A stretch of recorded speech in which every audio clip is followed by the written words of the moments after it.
There are a lot of misconceptions that people have when they hear the name Ayurveda.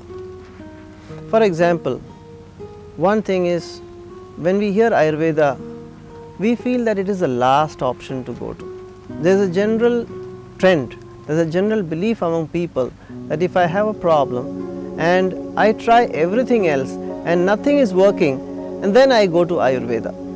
My question to you is, if Ayurveda is so powerful that it can take care of health problems which cannot be taken care of by any other system, should it not be the first option in case of health and wellness? Why should we go to another system and then fail and then come to Ayurveda to get cured? Why not take it as the first option? So this is the first myth that has to be broken, that Ayurveda is not something to be tried out as a last option. Ayurveda is something to be tried out as a first option. The second is that Ayurveda takes a long time to heal. Is this true? No, this is not true. Again, it is due to the same reason. The earlier we start with Ayurveda, the faster it will heal. But if the body has already progressed, the disease condition has progressed and come to a more severe condition, naturally we can expect that any system of medicine, by any system of medicine, it will take a longer time for that disease to heal. The third is Ayurveda against modern medicine? Absolutely not. Modern medicine has a different approach and Ayurveda has a different approach. In fact, both of them can complement each other very well.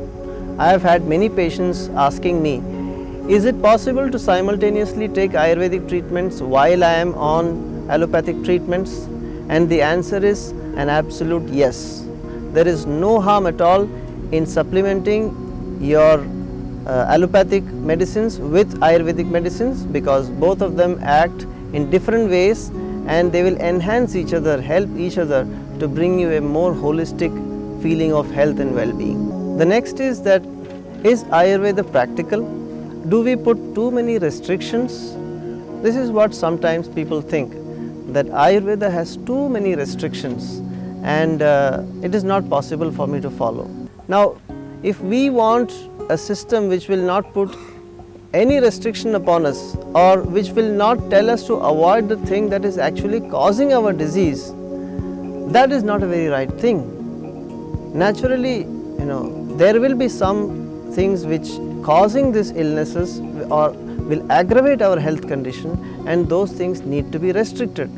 These are not actually restrictions, these are actually regulative principles of freedom which actually free us from this suffering and illness. We need to understand that. And the next point is that Ayurveda is very expensive.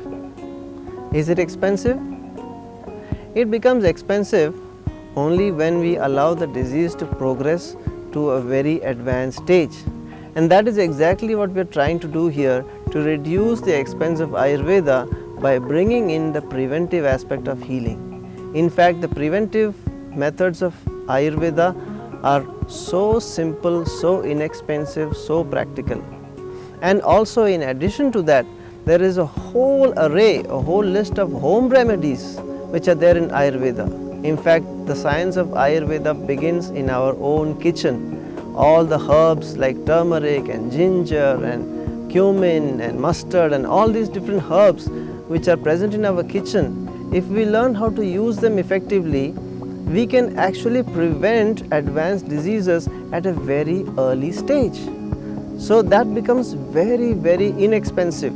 So the preventive aspect of Ayurveda is not expensive at all. It's only when we allow it to progress to a very advanced stage and we need elaborate treatments and different kind of medicinal herbs and oils and all that kind of things, when it actually becomes a little more expensive. And is that not true with modern medicine as well? If I need to go in for a heart surgery, if I need to go in for a knee replacement, that's also very expensive. So that is because the stage of the disease has gone beyond the simple initial stage to a more complicated stage. And the last point about Ayurveda, about the myths of Ayurveda, is that Ayurveda is very complicated and difficult to understand. My dear friend, let me tell you that There is nothing more simple and easy and natural as Ayurveda.